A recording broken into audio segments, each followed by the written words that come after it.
Analyze it. Why? What made me angry? What is the cause for my anger?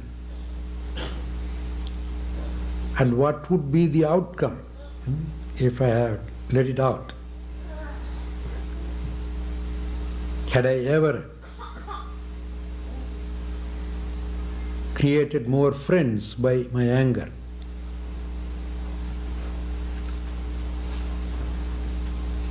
And did I myself feel well by letting out the anger? Didn't I hurt myself? Think of the past. So, analyzing in these lines, you might realize that the anger is not good for you or for the other person. I am talking about an anger that simply comes out without an anchor.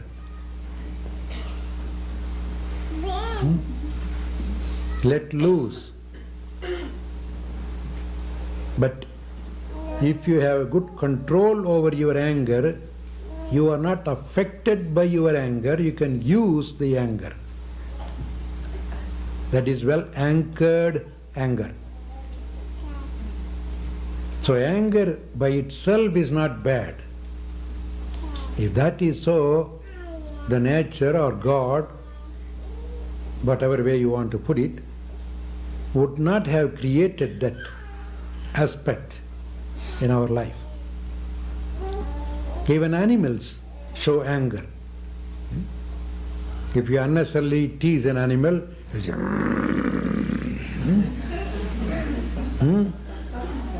yeah, it just shows its anger. But if you stop going further, it will just go away. So anger is also part of creation, like anything else. Everything that we see or feel, emotions or things, they're all created by the very same nature or cosmic consciousness or God. Without God creating, there couldn't be anger. That means whatever we have is created by God and for certain reason. We can use all that for our benefit, for the benefit of others also. Anger is good, passion is good. Nothing is bad. To quote the well-known Hindu teacher, Shankaracharya, who has given us the great philosophy of Advaita. Some translate it as monism or non-dualistic approach, which is a little more correct.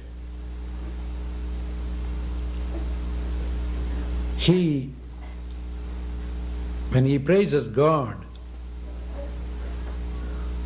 he uses all the attributes. Say, "Oh God as love, my salutations to you. Oh God as mercy, my salutations to you." And in the same sequence he says, "Oh God as anger, my salutations to you. God as lust, my salutations to you. Kamatmane namaha, krodhatmane namaha, lobhatmane namaha." He makes it into a sort of mantra. That means kama, krodha, lobha, or the passion, lust, anger, and such other things are not different from God. They are all the same, different aspects of the same. So anger by itself is not bad. Using anger is okay, but don't allow the anger to use you. That is the difference. You use the anger. Like you use the boat. The boat could use the water. If the water wants to use the boat and gets into it, what would happen? So you can be in the water as a boat, but if you allow the water to get into you, you drown. So analyze the anger. Am I using it?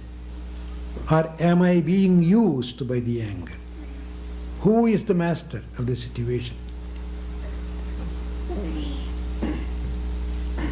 So if you are using the anger, you don't need to suppress it because you are using it. You have to release it. Otherwise, you cannot say you are using it. You have to be angry.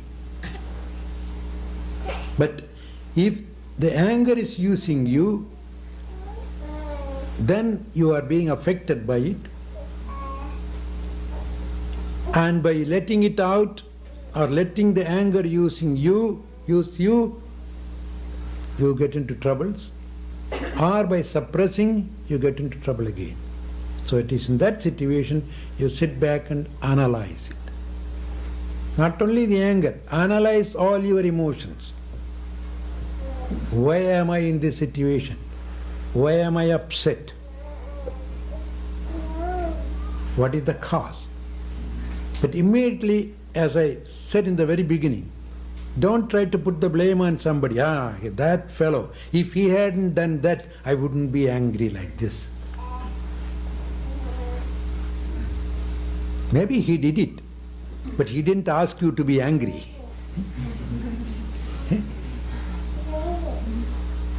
To be angry is your job. To get depressed is your business. Nobody can make you get depressed. It's totally you. To be happy is your business. To be unhappy is your business. Nobody can get into your mind and twist it and turn it to that unhappy area. Like turning a radio to a different station. No. It is self-tuned. Imagine somebody just looks at you and says, "You dirty fool."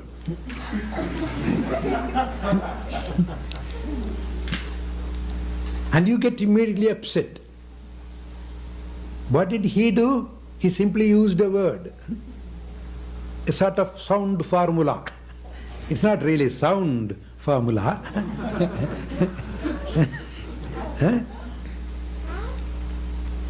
But still, it's your own beautiful mother tongue he used.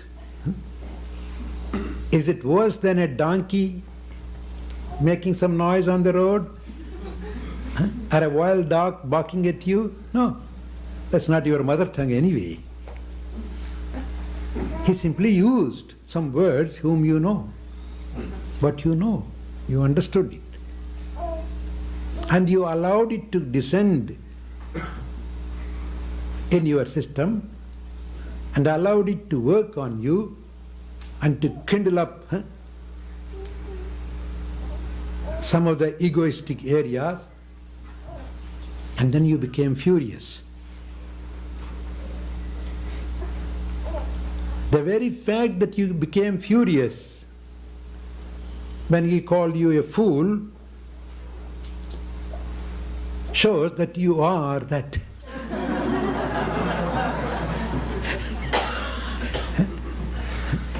Imagine,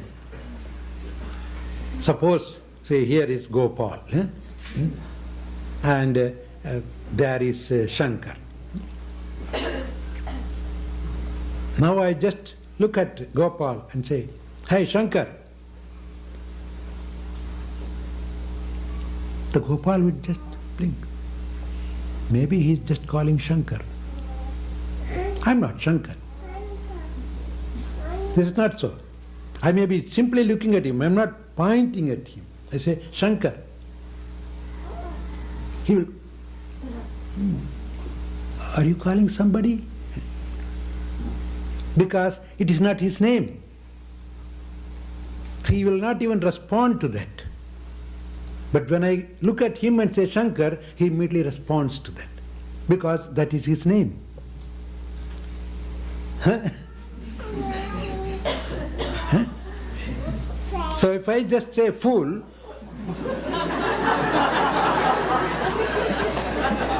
who is that? It's not me, it must be somebody else.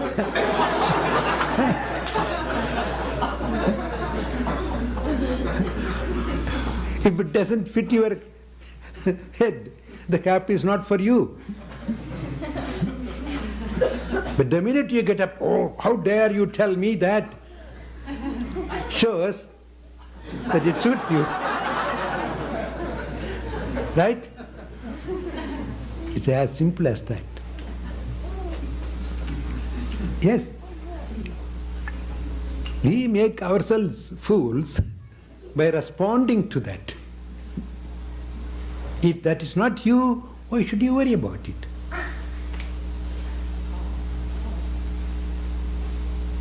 And that is what would come when you sit back and analyze. How can he be the cause for my anger? No. Maybe he said something, maybe at me, all right. But I am not that. I know that I am not that. Probably that is what he saw in me. Maybe that is the spectacles he wore.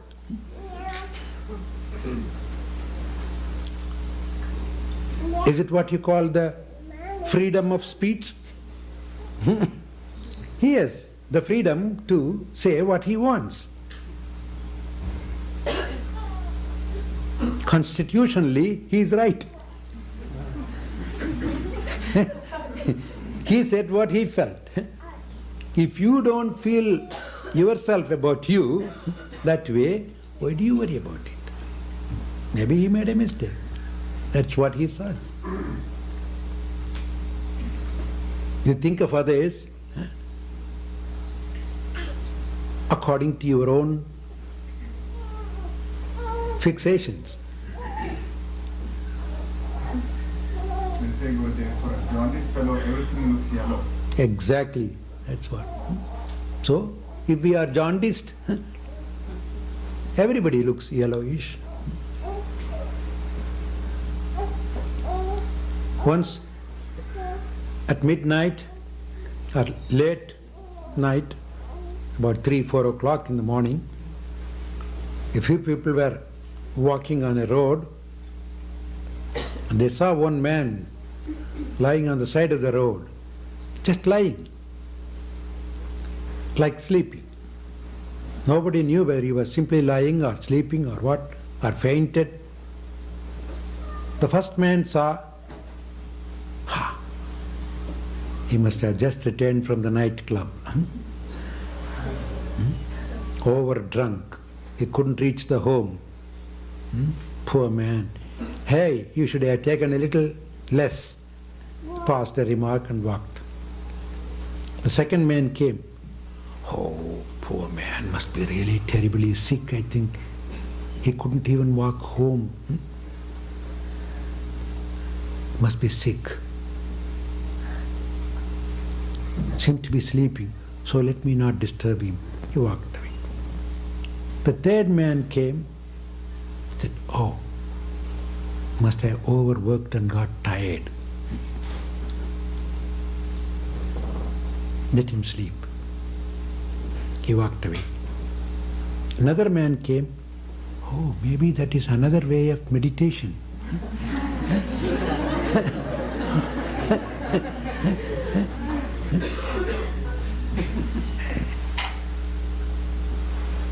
So he is in a sort of trance probably. Otherwise, who would just lie down on the side of the road at this hour? Maybe he just felt like meditating and he sat there and he fell into samadhi. Let me not disturb him. And he walked away. What does it mean? Each one projected himself onto that man. None of these people knew exactly who he was and in what condition he was. You project your own image onto other people.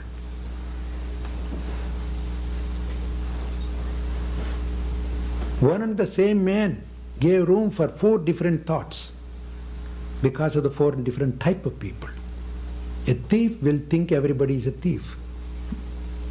An innocent person will think everybody is innocent. Like babies, for example. They never doubt anybody.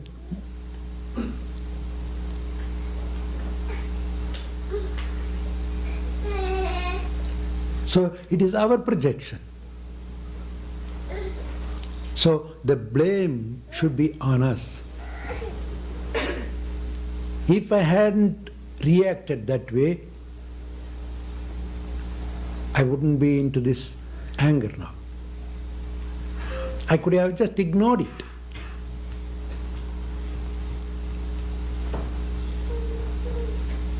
So this will be the outcome of analysis. By analyzing that way, you are dissolving it. You are not suppressing. You are eliminating it. And it's good for the future circumstances also.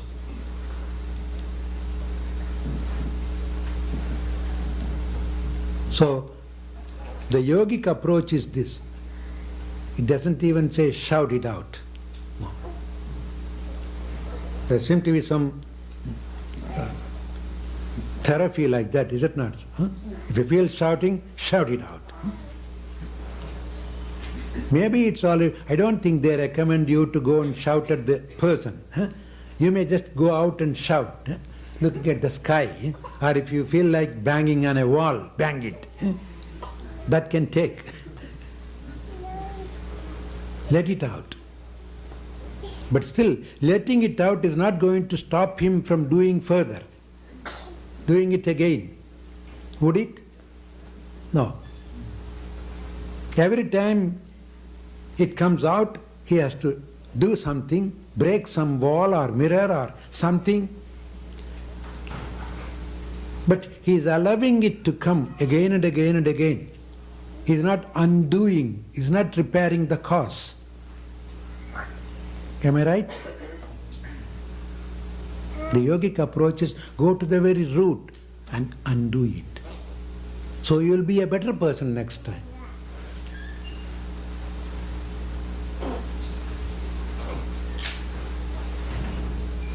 So for the time being, it's all right, go shout it outside.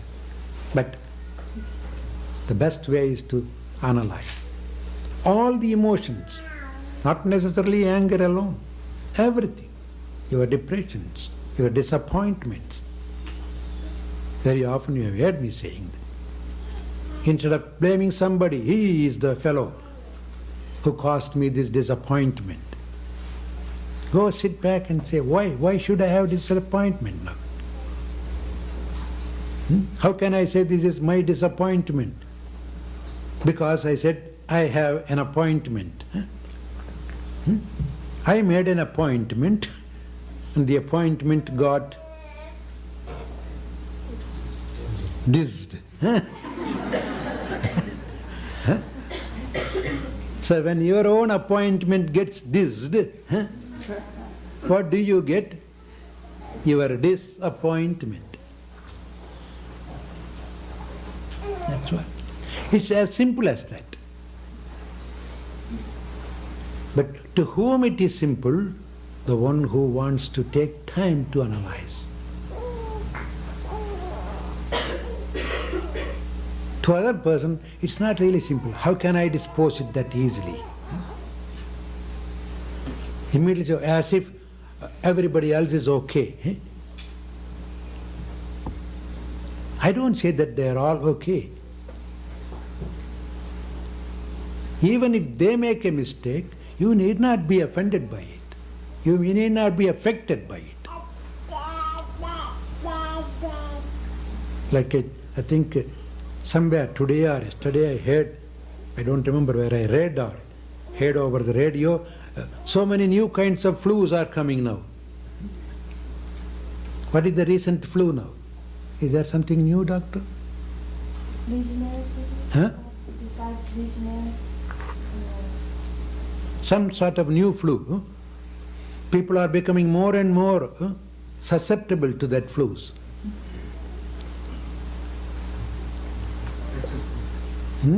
Texas flu. Texas flu. And that is what the New Yorker says. Huh?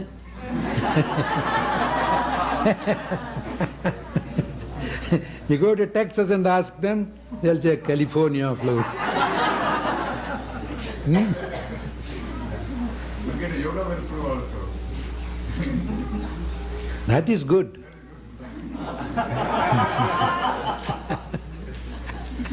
Yeah? That's right. So we keep on blaming something or somebody or some country or some virus, and label it as this flu, that flu, that flu. And we don't ever think that we are becoming weaker and weaker and weaker. And everything, even every tiny little thing affects us.